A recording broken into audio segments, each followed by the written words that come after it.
La sociedad desescolarizada. 3. 1. ¿Por qué debemos privar de apoyo oficial a la escuela? 2. La paradoja de las escuelas es evidente. El gasto creciente hace aumentar su destructividad en su propio país y en el extranjero. Esta paradoja debe convertirse en tema de público debate.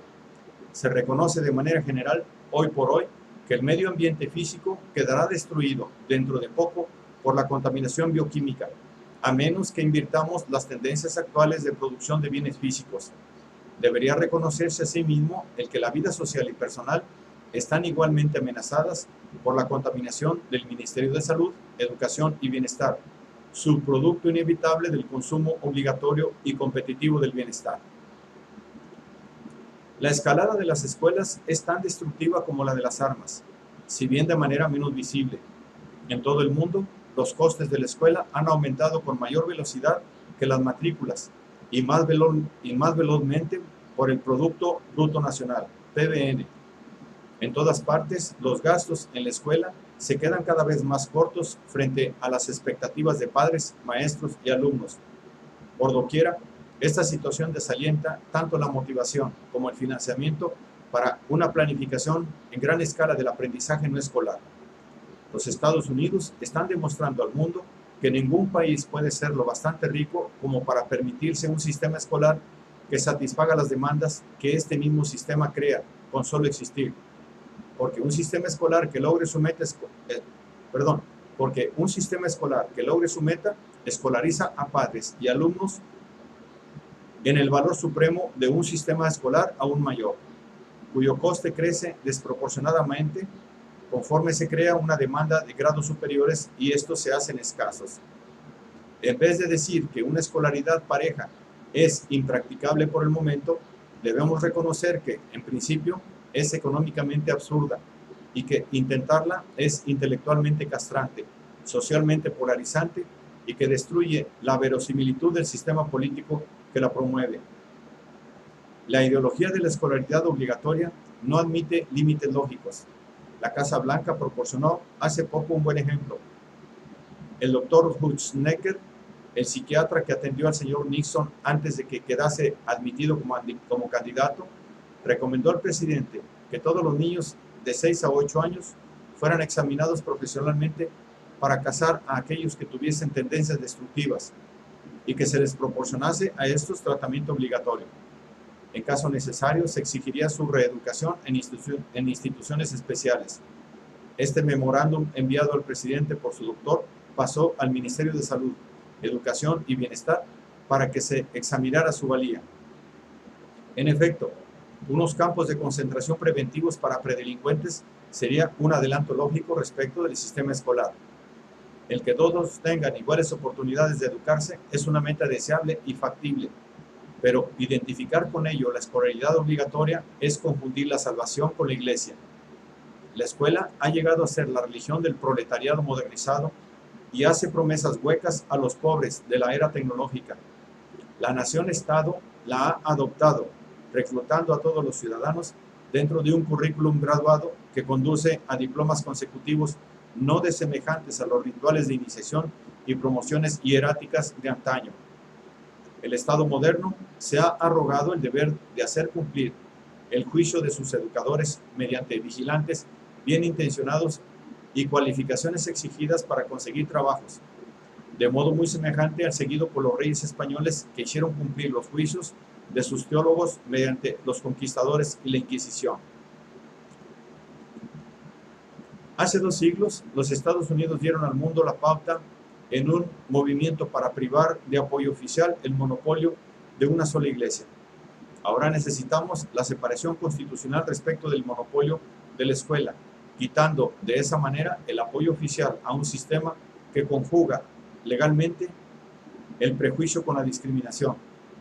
El primer artículo de una Declaración de los Derechos del Hombre apropiada para una sociedad moderna, humanista, concordaría con la enmienda primera de la Constitución de los Estados Unidos. El Estado no dictará ley alguna respecto del establecimiento de la educación. No habrá ningún ritual obligatorio para todos. Para poner en vigencia esta separación entre Estado y escuela, Necesitamos una ley que prohíba la discriminación en la contratación de personal, en las votaciones o en la admisión a los centros de enseñanza fundada en la previa asistencia a algún plan de estudios. Esta garantía no excluiría pruebas de competencia para una función o cargo, pero eliminaría la absurda discriminación actual en favor de una persona que aprende una destreza determinada con el mayor de los gastos del erario público, o lo que es igualmente probable, ha podido obtener un diploma que no tiene relación con ninguna habilidad o trabajo útiles. Una separación constitucional del Estado y la escuela, una separación constitucional del Estado y la escuela puede llegar a ser psicológicamente eficaz solo si se protege al ciudadano de la posibilidad de ser descalificado por cualquier aspecto de su carrera escolar. Con la escolaridad no se fomenta ni el deber ni la justicia, porque los educadores insisten en aunar la instrucción y la certificación. El aprendizaje y la asignación de funciones sociales se funden en la escolarización. Y no obstante, aprender significa adquirir una nueva habilidad o entendimiento, mientras la promoción depende de la opinión que otros se hayan formado. El aprender es con frecuencia el resultado de una instrucción, pero el ser elegido para una función o categoría en el mercado del trabajo depende cada vez más solo del tiempo que se ha asistido a un centro de instrucción. La instrucción es la selección de circunstancias que facilitan el aprendizaje. Las funciones se asignan fijando un currículum de condiciones que el candidato debe satisfacer para pasar la valla. La escuela vincula la instrucción, pero no el aprendizaje, con estas funciones. Esto no es ni razonable ni liberador. No es razonable porque no liga unas cualidades o competencias sobresalientes a las funciones por desempeñar, sino el proceso mediante el cual se supone que habrán de adquirirse dichas cualidades. No libera ni educa porque la escuela reserva la instrucción para aquellos cuyos pasos en el aprendizaje se ajusten a unas medidas aprobadas de control social. El currículum se ha empleado siempre para asignar el rango social. En ocasiones podía ser prenatal. El karma le adjudica a uno a determinada casta y el linaje a la aristocracia. El currículum podía adoptar la forma de un ritual, de ordenaciones sacras y secuenciales, o bien podía consistir en una sucesión de hazañas guerreras o cinegéticas, o bien las promociones ulteriores podían depender de una serie de previos favores regios. La escolaridad universal tenía por objeto el separar la adjudicación de funciones de la historia personal de cada cual. Se ideó para dar a todos una oportunidad igual de obtener cualquier cargo. Aún ahora, muchos creen erróneamente que la escuela asegura el que la confianza pública dependa de unos logros sobresalientes en el saber. Pero en vez de haber igualado las posibilidades, el sistema escolar ha monopolizado su distribución. Para separar la competencia del currículum, debe convertirse en tabú toda indagación acerca del historial de aprendizaje de cada persona, tal como las indagaciones acerca de su afiliación política, su asistencia a la iglesia, linaje, hábitos sexuales o antecedentes raciales. Deben dictarse leyes que prohíban la discriminación basada en una previa escolaridad. Evidentemente, las leyes no pueden impedir el prejuicio contra el no escolarizado, ni se pretende con ellas obligar a nadie a casarse con un autodidacta, pero pueden desaprobar la discriminación injustificada. Otra gran ilusión en que se apoya el sistema escolar es aquella de que la mayor parte del saber es el resultado de la enseñanza. La enseñanza puede, en verdad, contribuir a ciertos tipos de aprendizaje en ciertas circunstancias, pero la mayoría de las personas adquieren la mayor parte de su conocimiento fuera de la escuela, y cuando este conocimiento se da en ella, solo es en la medida en que, en unos cuantos países ricos, la escuela se ha convertido en su lugar de confinamiento durante una parte cada vez mayor de sus vidas. Lo principal del aprendizaje sobreviene casualmente, e incluso el aprendizaje más intencional no es el resultado de una instrucción programada. Los niños normales aprenden su lenguaje de manera informal, aunque con mayor rapidez si sus padres les prestan atención. La mayoría de las personas que aprenden bien un segundo idioma lo hacen a consecuencia de circunstancias aleatorias y no de una enseñanza ordenada. Llegan a vivir con sus abuelos, o viajan, o se enamoran de algún extranjero. La lectura fácil proviene con igual frecuencia de la escuela o de actividades extracurriculares de este tipo. La mayoría de quienes leen profusamente y con placer tan solo creen que aprendieron a hacerlo en la escuela. Cuando se les discute esto, descartan fácilmente este espejismo. Pero el hecho de que aún ahora una gran parte del aprendizaje parece ocurrir al azar y como subproducto de alguna otra actividad definida como trabajo u ocio, no significa que el aprendizaje planificado no beneficie la instrucción planificada. Al estudiante poderosamente motivado que se enfrenta con la tarea de adquirir una habilidad nueva y compleja, puede aprovecharle mucho la disciplina que hoy en día se asocia mentalmente con el maestro de viejo puño que antaño enseñaba lectura, hebreo, catecismo o multiplicación de memoria. La escuela ha hecho que ahora este tipo de enseñanza rutinaria sea escaso y mal reputado. Y no obstante, hay muchas destrezas que un estudiante motivado de aptitudes normales puede dominar en unos pocos meses si se le enseña de este modo tradicional. Esto vale tanto para los códigos como para su desciframiento, para los segundos o terceros idiomas como para la lectura y la escritura, e igualmente para lenguajes especiales como álgebra, la programación de computadoras, el análisis químico o para destrezas manuales como la mecanografía, la relojería, la fontanería, las instalaciones domésticas de electricidad, la reparación de televisores o, si es por eso, para bailar, conducir vehículos y bucear. En algunos casos, el ser aceptado en un programa de aprendizaje dirigido a una determinada habilidad podría presuponer competencia en alguna otra habilidad, pero ciertamente no se haría depender del proceso mediante el cual se hubieran adquirido tales habilidades previas requeridas. La reparación de televisores presupone saber leer y algo de matemáticas. El bucear, ser buen nadador. Y el conducir, muy poco de ambas cosas. El progreso en el aprendizaje es mensurable.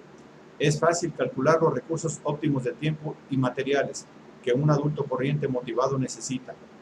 El coste de enseñar un segundo idioma europeo occidental hasta un elevado nivel de fluidez oscila entre $400 y $600 en Estados Unidos. Y para una lengua oriental, el tiempo requerido de instrucción podría duplicarse. Esto sería todavía poquísimo en comparación con el coste de 12 años de escolaridad en la ciudad de Nueva York. Condición para ingresar en el departamento de higiene, casi $15,000. Sin duda que no solo el maestro, sino también el impresor y el farmacéutico protegen sus oficios mediante el espejismo público de que el adiestramiento para defenderlos, el adiestramiento para aprenderlos es muy costoso. En la actualidad, las escuelas se apropian de antemano de la mayor parte de los fondos para educación. La instrucción rutinaria, que cuesta menos que una escolarización comparable, es ahora un privilegio de quienes son lo bastante ricos como para pasarse por alto las escuelas, y de aquellos a quienes el ejército o las grandes firmas les proporcionan un adiestramiento en el trabajo mismo. En un programa de desescolarización progresiva para Estados Unidos, en un comienzo habría escasez de recursos para el adiestramiento rutinario, pero finalmente no habría impedimento alguno para cualquiera que en cualquier momento de su vida quisiese elegir una instrucción entre centenares de habilidades definibles y a cargo del Estado. Ahora mismo podrían proporcionarse calificaciones educacionales aceptables en cualquier centro de enseñanza de oficios en cantidades limitadas para personas de cualquier edad y no solo para pobres. Yo concibo dicha calificación o crédito en forma de un pasaporte educacional o una tarjeta de educrédito entregada a cada ciudadano al nacer, a fin de favorecer a los pobres que probablemente no usarían sus cuotas anuales a temprana edad. Podría estipularse que los usuarios tardíos de tales títulos acumulados ganasen interés. Dichos créditos permitirían a la mayoría adquirir las habilidades de mayor demanda cuando les conviniese, de manera mejor, más rápida, más barata y con menos efectos subsidiarios desfavorables que en la escuela. Los profesores potenciales de destrezas o habilidades nunca siguen siendo escasos por largo tiempo, pues, por una parte, la demanda de una habilidad crece solo al ponerse en práctica en una comunidad, y por otra, un hombre que ejerce una habilidad puede también enseñarla. Pero actualmente, aquellos que usan una habilidad que está en demanda y que precisan un profesor humano, tienen estímulos negativos para compartir con otros estas habilidades. Esto lo hacen ya sea maestros que monopolizan la licencia, ya sea sindicatos que protegen sus intereses gremiales, unos centros de enseñanza de oficios o habilidades a los que los clientes juzgaran por sus resultados y no por el personal que empleasen o por el proceso que utilizasen, abriría oportunidades insospechadas de trabajo, frecuentemente incluso para aquellos que hoy se consideran inempleables. Verdaderamente, no hay motivo para que tales centros no estuviesen en el lugar mismo de trabajo, proporcionando el patrono y su personal tanto la instrucción como trabajos a quienes eligiesen el utilizar sus créditos educacionales de esta manera.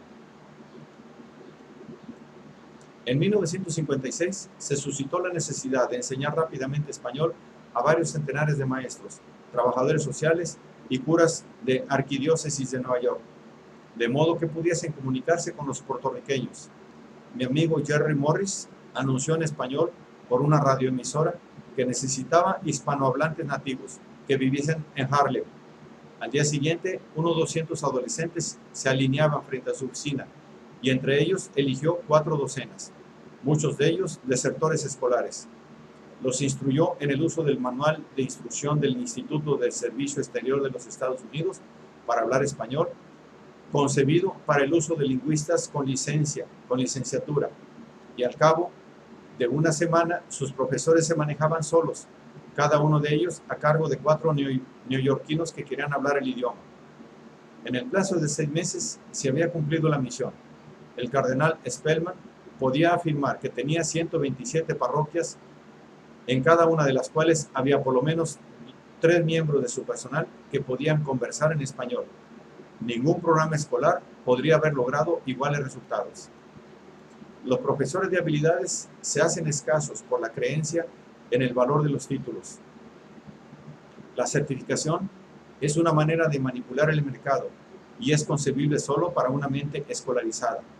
La mayoría de los profesores de artes y oficios son menos diestros, tienen menor inventiva y son menos comunicativos que los mejores artesanos y maestros. La mayoría de los profesores de castellano o de francés de bachillerato no hablan esos idiomas con la corrección con que lo harían sus alumnos después de un semestre de rutinas competentes. Unos experimentos llevados a cabo por Ángel Quintero en Puerto Rico sugieren que muchos adolescentes, si se les dan los adecuados incentivos, programas y acceso a las herramientas, son mejores que la mayoría de los maestros de escuela para iniciar a los de su edad en la exploración científica de las plantas, las estrellas y la materia, y en el descubrimiento de cómo y por qué funciona un motor o un radio. Las oportunidades para el aprendizaje de habilidades pueden multiplicarse enormemente si abrimos el mercado. Esto depende de reunir al maestro correcto con el alumno correcto, cuando éste está altamente motivado dentro de un programa inteligente, sin la restricción del currículum. La instrucción libre y rutinaria es una blasfemia subversiva para el educador ortodoxo. Ella desliga la adquisición de destrezas de la educación humana que la escuela empaca conjuntamente y fomenta así el aprendizaje sin título o permiso, no menos que la enseñanza sin título para fines imprevisibles. Hay actualmente una propuesta registrada que a primera vista parece ser sumamente sensata. La preparó Christopher Jenks, del Center for the Study of Public Policy, y está proporcionada por la Office of Economic Opportunity. Propone poner unos bonos o títulos educacionales o donaciones para pagarse el coste de los estudios en manos de padres y estudiantes para que los gasten en las escuelas que elijan. Tales bonos individuales podría ser en verdad un importante paso de avance en la dirección correcta.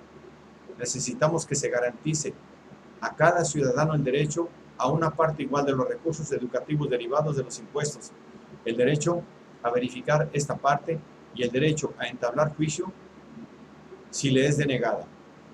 Es una forma de garantía contra la tributación regresiva. Pero la propuesta de Jenks comienza con la ominosa declaración de que los conservadores, los liberales y los radicales se han quejado todos ellos en una u otra oportunidad de que el sistema educacional estadounidense da a los educadores profesionales un incentivo demasiado pequeño para que proporcionen una educación de gran calidad a la mayoría de los niños. La propuesta se condena sola al proponer donaciones para pagar unos estudios que tendrían que gastarse en escolarizarse. Esto es como dar a un inválido un par de muletas advirtiéndole de que las use solo si les amarra los extremos. En su forma actual, la propuesta de estos bonos educacionales sirve de juego no solo de los educadores profesionales, sino también de los racistas, de los promotores de escuelas religiosas y de otros cuyos intereses son socialmente disociantes. Sobre todo, los bonos educacionales cuyo uso se restrinja a las escuelas sirven al juego de quienes quieren continuar viviendo en una sociedad en la que el progreso social está ligado no al conocimiento comprobado, sino al historial de aprendizaje mediante el cual presuntamente se adquiere. Esta discriminación en favor de la escuela, que domina la exposición de Jenks sobre el refinanciamiento de la educación, podría desacreditar uno de los principios que más perentoriamente se precisan para la reforma educacional: el retorno de la iniciativa y la responsabilidad del aprendizaje al aprendiz o a su tutor más inmediato. La desescolarización de la sociedad implica el reconocimiento de la naturaleza ambivalente del aprendizaje. La insistencia en la sola rutina podría ser un desastre. Igual énfasis debe hacerse en otros tipos de aprendizaje, pero si las escuelas son el lugar inapropiado para aprender una destreza, son lugares aún peores para adquirir una educación. La escuela realiza mal ambas tareas, en parte porque no distingue entre ellas. La escuela es ineficiente para instruir en destrezas por ser curricular. En la mayoría de las escuelas, un programa cuyo objetivo es mejorar una habilidad está siempre concatenado a otra tarea no pertinente. La historia está amarrada al derecho de usar el patio de juegos.